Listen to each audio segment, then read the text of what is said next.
پاکستان کے لیے سب سے پہلے نظریہ پیش کرنے والے آپ کے، اور ہم سمجھتے یہ دو شخص کھڑے ہوئے بس پاکستان بن گیا۔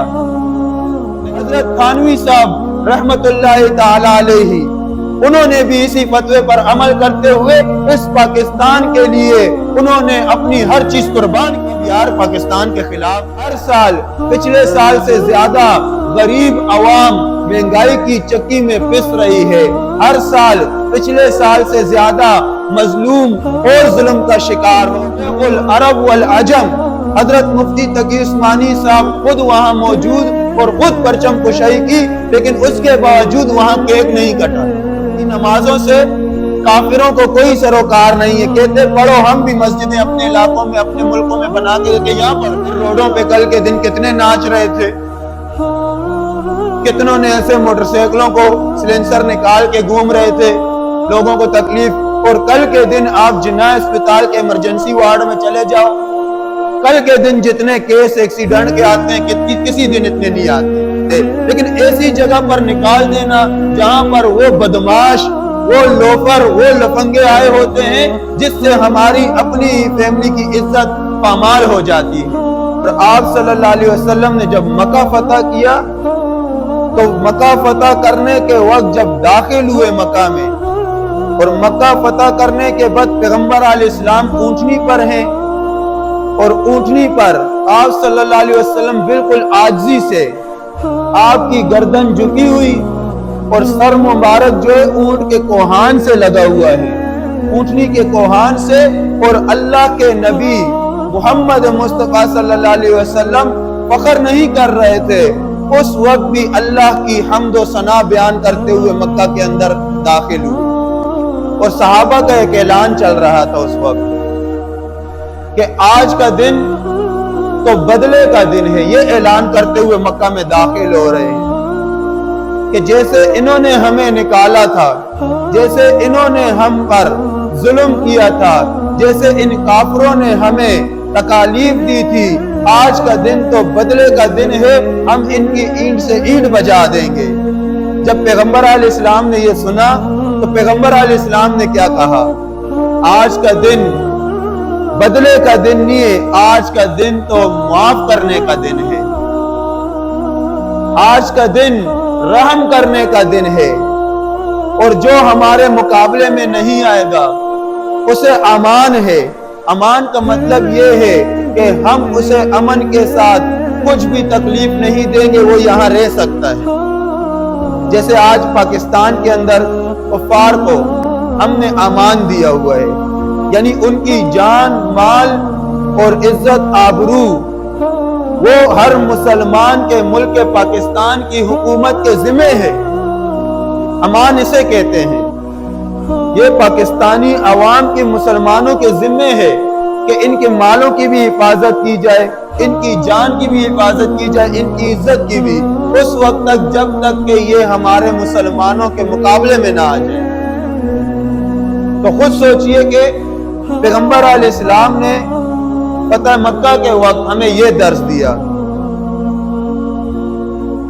اور ہمیں صحابہ کرام کو سمجھا کر یہ درس دیا کہ مسلمان جو ہے وہ انتقام کی آگ نہیں رکھتا، جب کوئی اس کے مقابلے میں آتا ہے تو اسے بتا دیتا ہے کہ مسلمانوں کا ایمان اور جوش اور جذبہ کیسا ہے۔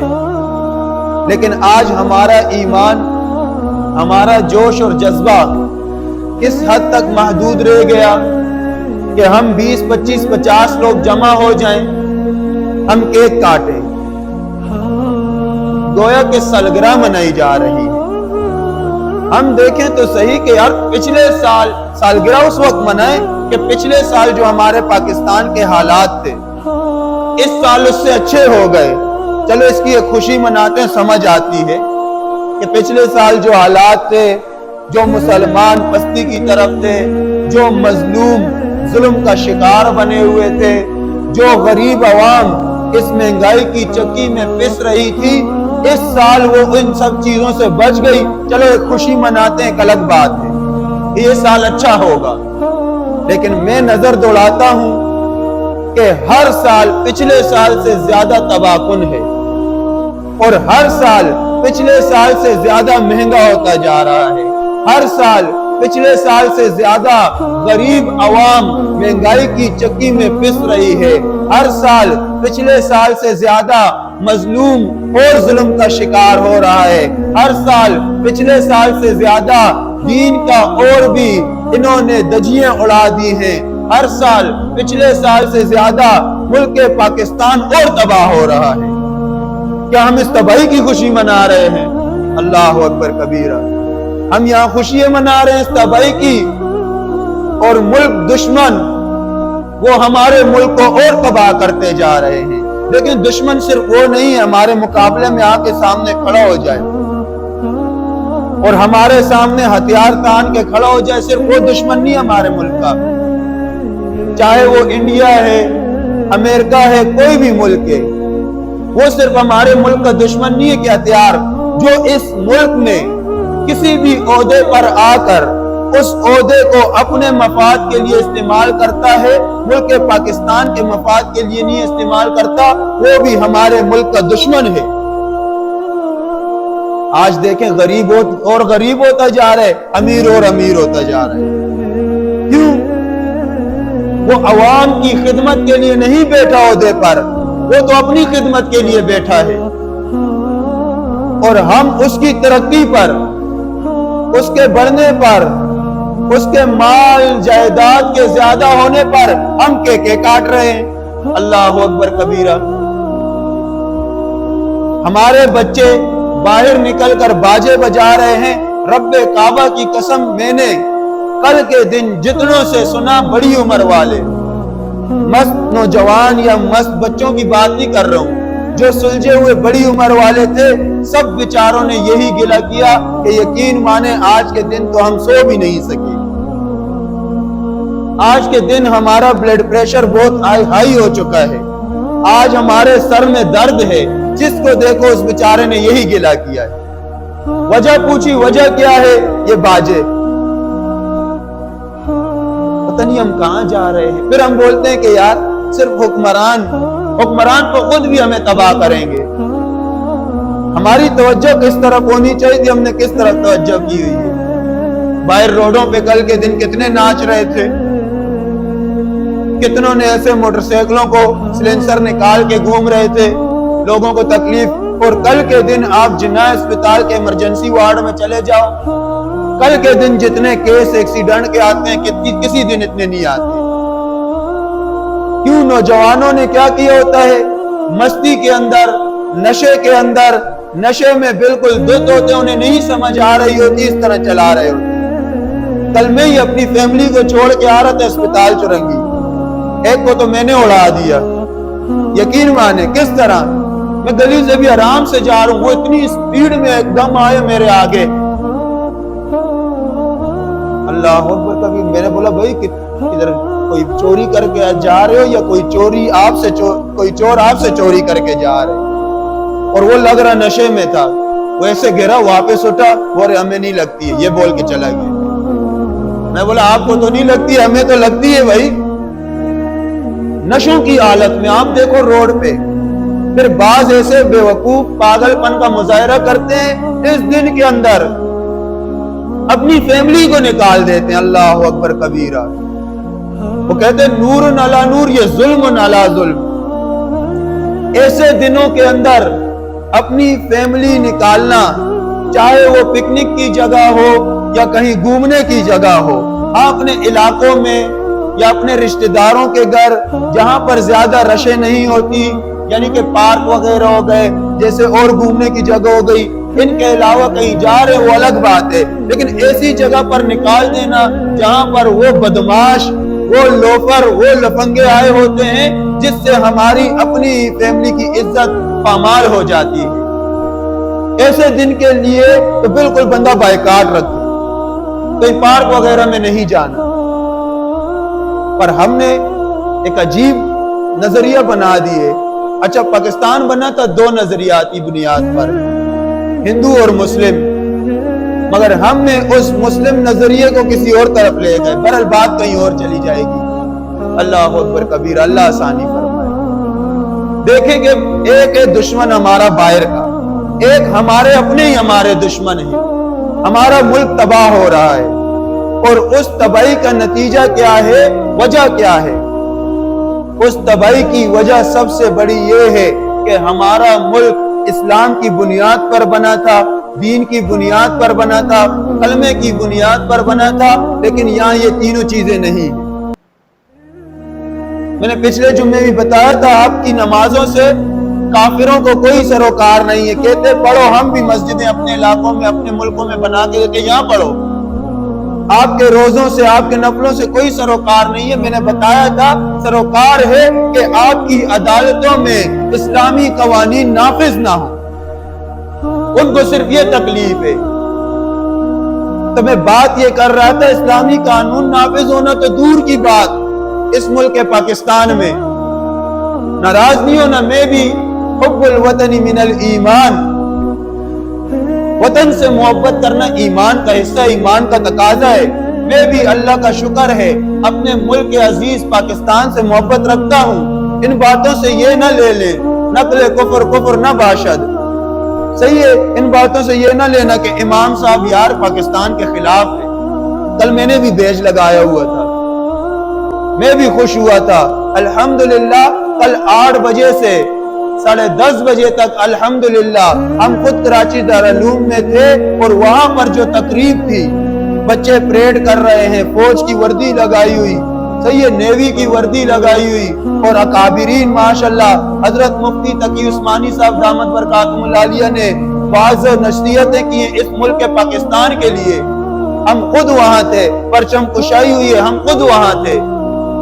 اس طرح پروگرام ہم رکھیں، وہاں پر اتنا بڑا پروگرام ہوا، اور اتنے بڑے ادارے میں، اور شیخ العرب والعجم حضرت مفتی تقی عثمانی صاحب خود وہاں موجود اور خود پرچم کشائی کی، لیکن اس کے باوجود وہاں کیک نہیں کٹا، وہاں ایک دوسرے پہ سپرے نہیں ماری ہے کسی نے بھی۔ کیوں؟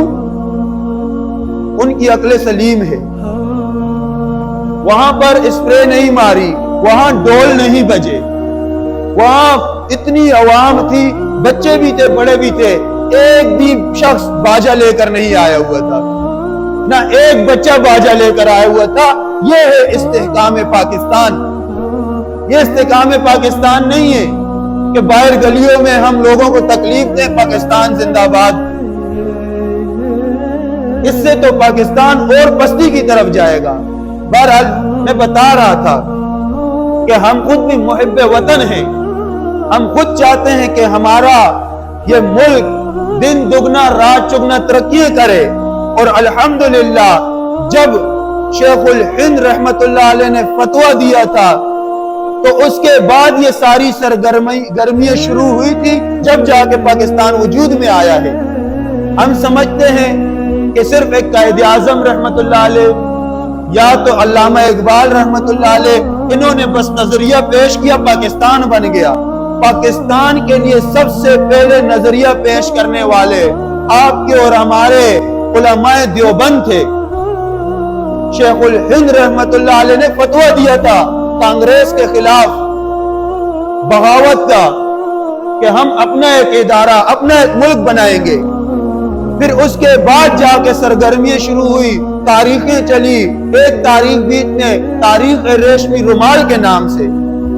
وقت اتنا نہیں ہے کہ اس کے اوپر پوری میں گفتگو کروں۔ 10,000 علماء درختوں کے ساتھ ان کی گردنیں لٹک رہی تھی۔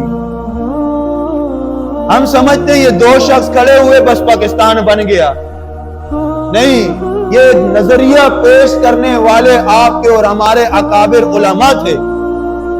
علماء نے اپنی جانوں کے نذرانے پیش کیے، جیلیں کاٹی ہیں، فتویٰ دیا کانگریس کے خلاف۔ فتوے کے بعد جو ہونا تھا، آج پاکستان میں بھی علماء کو جس طرح تنگ کیا جا رہا ہے، اللہ اکبر، وہ تو پھر انگریز تھے، کافر تھے، اللہ کے اور اللہ کے نبی کے نافرمان تھے۔ خود سوچئے کہ انہی کے ملک کے اندر انہی کے خلاف فتویٰ دینا کتنا مشکل کام تھا۔ آج اگر آپ حکومت کے خلاف تھوڑا سا بول لو، یقین مانو دوسرے دن آپ کے علماء غائب ہوتے ہیں، یا تو روڈ پر شہید ملتے ہیں۔ پھر ان کے خلاف شیخ الہند نے جیسے فتویٰ دیا، جیلیں کاٹی، تکلیفیں برداشت کی، پھر ان کے جو شاگرد تھے وہ اسی طرح چلتے چلتے آئے، پھر حضرت تھانوی صاحب رحمت اللہ تعالی علیہ انہوں نے بھی اسی فتوے پر عمل کرتے ہوئے اس پاکستان کے لیے انہوں نے اپنی ہر چیز قربان کی۔ پھر دوسری چیز، یہ پاکستان ایسے نہیں ملا، حب الوطنی من الایمان میں نے آپ کو بتا دیا، وقت کم ہے مختصر کرتا ہوں۔ صحیح ہے، ایمان کا حصہ ہے وطن سے محبت۔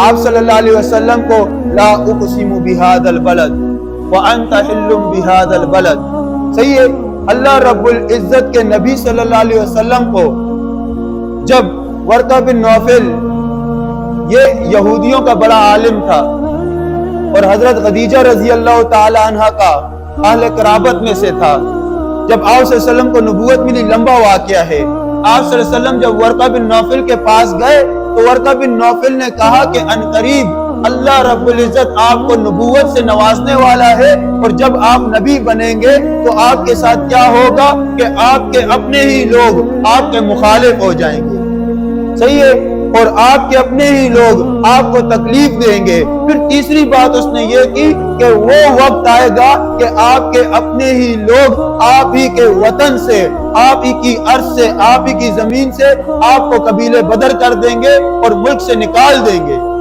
پیغمبر علیہ السلام نے تکلیف پر بھی کچھ نہ کہا، پیغمبر علیہ السلام نے اپنے لوگوں کے مخالف ہونے پر بھی کچھ نہ کہا۔ تیسری بات جو اس نے کی کہ اپنے ہی وطن عزیز سے، یعنی اس مکہ مدینہ سے آپ کو مکہ سے نکال دیں گے، تو اس پر پیغمبر علیہ السلام کو غم ہوا اور دل دکھا کہ میرے اپنے ملک سے، اس مکہ سے، اس مبارک ارض سے، زمین سے مجھے نکال دیں گے۔ اور آپ صلی اللہ علیہ وسلم کو جب وہ وقت آیا، جب نکالا گیا اور آپ صلی اللہ علیہ وسلم کو مجبور کیا گیا کہ آپ صلی اللہ علیہ وسلم مکہ سے مدینہ ہجرت کریں، تو آپ صلی اللہ علیہ وسلم آگے چلتے پھر مڑ کے اپنے شہر کو دیکھتے، تھوڑا سا آگے چلتے پھر اس شہر کو دیکھتے، تھوڑا سا آگے چلتے پھر اس شہر کو دیکھتے اور آنسو بہا رہے ہیں۔ کیونکہ اپنے ملک کو، جہاں پر آپ کی جائے مولود ہے، جہاں آپ کی رہائش پیدائش ارض ہے، جو آپ کا اپنا آبائی گھر ہے، اسے چھوڑنا بہت مشکل ہے۔